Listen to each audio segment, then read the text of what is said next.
वृक्ष ही मनीष जीवन में भरी दे थाए सुख और समृद्धि से आदिवासी माने वृक्ष को देवता भाव में पूजन करिथांती। प्रकृतिर सुरक्षा सेमानक जीवनर मुख्य लक्ष्य।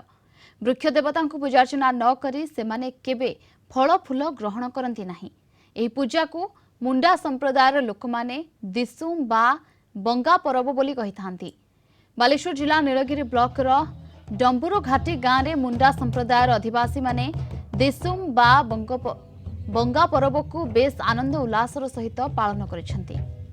विधिबद्ध भाव में आमर पूर्वपुरुष पूजा बा बंगा परब पालन कर आसुछि। तांकर विश्वास यही बा परब बंगा शाल गछ फूल पूजा कले आमर गोरु गाई छेली मेंढा गृहपालित पशु एवं आमर परिवार समस्ते शांति रे सुखरे रहिबे जर नुआर हबनी एही पूजाटा करा होछि। आम आदिवासी मानकर प्रत्येक पूजा पर्व में निश्चित गोटे ना गोटे प्रतिनिधित्व कर ये गछ आज जमती कि गोटे बाहा पर्व में प्रतिनिधि कला आम शाल वृक्ष सेमती काराम अच्छी सेमती शशबंगा अच्छी अनेक किसी प्रत्येक पूजा पर्व में गोटे गोटे गछ प्रतिनिधित्व करती और प्रत्येक गछ को आम से समय भगवान बा आम सृष्टिकर्ता हिसाब से आम मानी और सम्मान अर्पण कर भूमिज जनजातिर लोक मैंने पूजा करें बसंत जो फल नुआ फल हुए प्राय बसंत पर नुआ फल बाहर ए नुआ फल हूँ से करम देवता जो अच्छा आह्वान करी करम डाल आड़िकी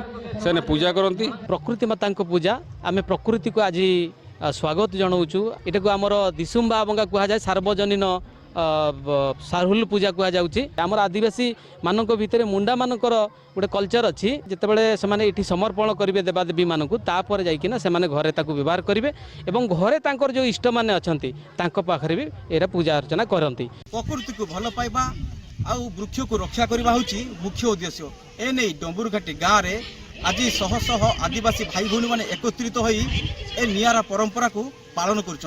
नीलगिरी जगन्नाथ दास, कलिंग टीवी।